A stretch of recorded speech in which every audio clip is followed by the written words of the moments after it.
얼마 전에 내가 그 토지 양도 토지 수용된 거를 네. 하나 신고를 했는데 네. 이게 나는 이 개정된 사실을 몰랐어. 모르는 게 아니라 나는 그 2월 달쯤에 한번 토지 수용 감면에 대해서 감면료를 올려주겠다라는 그 개정안 발표를 한 적이 있었어. 네네. 그냥 뭐 짧게 그 내용만 한 적이 있었는데 몇 개 조특법 몇 개 내용만 한 적이 있었는데 그거 딱 봤어. 보고 개정되면은 그래도 좀 더 세금이 줄어들겠다라고 생각을 했는데 네. 이제 공포한 날 이후로부터 시행을 한다라고 그때 적혀 있어 그 개정안에는. 그래서 그게 내가 2월 달에 보고 3월 초에 이 양도를 수임을 했는데 어차피 개정 발표된 거 없으니까 그래서 막 처리해가지고 10%로 해서 현금 보상 10%로 해가지고 네. 신고를 했단 말이야. 납부까지 다 끝냈어. 네. 근데 3월 14일 날 발표를 했네. 개정됐다고 15%로. 아, 공포한 걸 그때는 모르고. 15%로 발표했는데 당연히 나는 3월 14일 날 발표했으면 3월 14일 이후에 양도분부터 적용을 한다 일 줄 알았어. 이전에 공포한 날부터 시행한다고 했으니까. 근데 이걸 또 바꿨네. 1월 1일부터 그러니까 그 공포한 날이 속하는 해 양도분은 모두 적용을 한다로 바꾼 거야. 그러니까 앞에 3개월 정도를 다 소급 적용을 해주는 거지. 그래서 수정 신고해야 돼 지금. 방금 유리한 수정신고잖아. 유리한 수정 신고인데 그렇게 하는데 나는 이게 그 1월 달에 양도한 거고 3월 말까지 신고해야 되는데 네. 난 빨리 끝내려고 했단 말이야. 그냥 빨리 그분도 빨리 끝내길 원하셨고 그래서 빨리 끝내려고 축축축축 처리하고 끝냈는데 끝내고 나서 발표를 하니까 다시 수정 신고해야 돼. 그분한테는 당연히 좋은 일이지. 당연히 해드려야 되는데 일을 한 번 더 해야 돼. 이 부칙이 그렇게 나오는 것도 참 드문 케이스네요. 그치, 나도 처음 겪어보는 상황이야. 근데 일단 내용을 한번 보면 조세특례 제한법 77조인데 공익사업용으로 수용이 되는 경우에는 10% 세액으로 감면을 해줘. 네. 그러니까 세금 나온 거에 10%를 까주겠다는 거지. 뭐 2천만 원 나오면 200만 원 까줄게. 대신에 이제 뭐 농어촌 특별세라고 해갖고 공익수용 감면하는데 농어촌 특별세를 왜 부담을 해야 되는지 대체 이해는 안 되지만 감면은 무조건 농특세 붙여.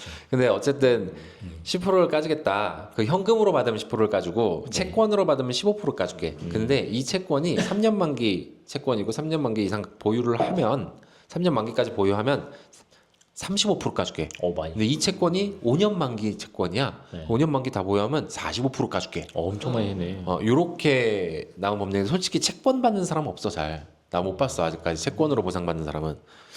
채권이 뭔지도 솔직히 잘 모르고 난 평민이라. 그래서 이게 다 5%씩 네. 옛날에는 10%, 15%, 30%, 40%였던 게 네. 15%, 20%, 35%, 45%로 5%씩 다 올려주겠다. 이렇게 큰 골자에서는 이렇게 개정이 됐고 네. 이제 그 뒤에 뭐 추징 내용들도 있긴 한데 그거는 지역적이고 추징 안 되게 잘 관리하셔야죠. 채권 받으신 분들은 만기까지 보유하셔야 되고. 근데 요거하고 더해서 우리 저기 감면 같으면은 한도가 있잖아. 네. 그렇지? 감면은 언제나 한도가 있었고 자격농지도 그렇고 공익수용 감면 같은 경우도 뭐 1년에는 1억까지만 총액이 얼마가 됐든 뭐 감면 총액이 1억을 넘어가면 그거는 감면 안 해줄 거야. 1억을 한도로 감면해 줄게. 라는 법령이 있어요. 근데 그것도 약간 개정이 돼서 자, 공익수용 같으면은 자격농지나 그러니까 대표적으로 제일 많이 보는 게 우리는 자격농지 8년 자격농지 감면인데 네. 자격농지 같으면은 이제 내가 원해서 판 거잖아. 근데 공익수용 같으면 내가 원해서 판 게 아니야. 내가 땅을 갖고 있어. 나는 계속 갖고 있을 생각인데 나라에서 개발을 하겠대. 그래서 좋지 못한 가격은 아니겠지만 어쨌든 시가가 아닌 좀 저평가된 가격으로 수용을 가져가는 거란 말이야. 보상을 해주고 그래서 감면을 해주겠다는데 네. 이거는 비자발적으로 양도하는 거니까 한도 금액을 더 늘려주겠다. 그러니까 1년에 1억 넘어가면은 그건 없는 건데 요거는 2억까지 늘려주겠다. 라고 또 개정이 됐어. 감면 종합 한도가. 네. 그래서 총세액이 뭐 얼마가 나오든 거기에 15%를 감면해 주는데 그 해에 이 15%가 1억이 넘어가면 감면을 안 해주던 거를 2억까지 늘려주겠다로 또 같이 바뀌었어요. 그리고 총 5년 동안 그 감면 한도가 1년 안에 1억 넘어가면 안 해줄 거야. 1억까지만 해줄 거야. 였고 그거를 2억까지 늘렸고 5년 그 5년 동안 총 쪼개서 분할하는 경우도 있거든. 그러니까 여러 필지 갖고 계신 분들은 약간 머리를 써가지고 1년 종합 한도가 1억이야? 5년 동안 총 2억이야? 그러면은 나는 이 필지 요거는 오래 팔고 해를 넘겨서 요건 요렇게 다음에 팔아야지. 그러면 최대 감면 한도가 2억까지 늘어나는 거잖아. 그렇게 양도하신 분들인데 요 5년 종합 한도도 2억이었던 거를 3억으로 늘려주겠다. 이렇게 바뀌었어요. 이 비자발적 양도에 한해서는. 근데 사실 요거는 공익 수용으로 그 수용당해가지고 감면 한도가 1억이 넘어가려면은 상당히 규모가 커야 되거든. 몇십억 돼야 돼. 양도한 게. 그 세율 곱해서 그치. 산출세가 까는 거니까. 그렇구나. 그러니까 이 총 금액에서 1억만큼이 아니라 세액에 1억이니까 세액이 적어도 1억은 넘어가야 된다는 소리야. 그러니까 1억이 아니라 15%잖아. 계산이 안 된다. 대충은 그러면 5억 그냥 감면된 15%의 세액이 1억이 넘어가려면은 뭐 대충은 전체 세액이 6억 뭐 이상 이렇게 돼야 된다는 소리잖아. 근데 공익 수용 되면서 그렇게까지 나오는 경우는 나는 내가 수임을 해본 적이 없어요. 그리고 깎아줘야 되는 거.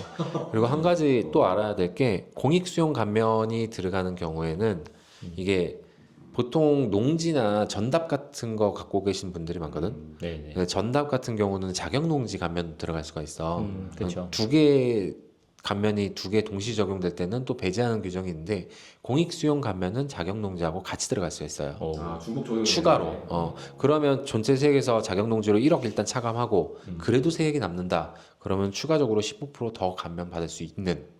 이건 원래 되는 거였는데 그 한도가 이제 또 늘어났잖아. 그렇죠. 1년 내에 받을 수 있는 한도가 옛날에 1억이었을 때는 자격 농지 감면 1억 딱 받으면 남는 세액에 대해서 추가로 받을 수 없었지. 왜냐면 종합 한도가 1억이니까 1년에 받을 수 있는 게. 근데 이게 공익 수용에 한해서는 2억으로 늘어났잖아. 네. 그럼 둘 다 동시 적용되면은 자격 농지 1억 받고 남는 부분에 대해서는 공익 수용 감면으로 또 추가로 2억 이내에서 추가로 받을 수 있는 그런 상황이 될 거예요.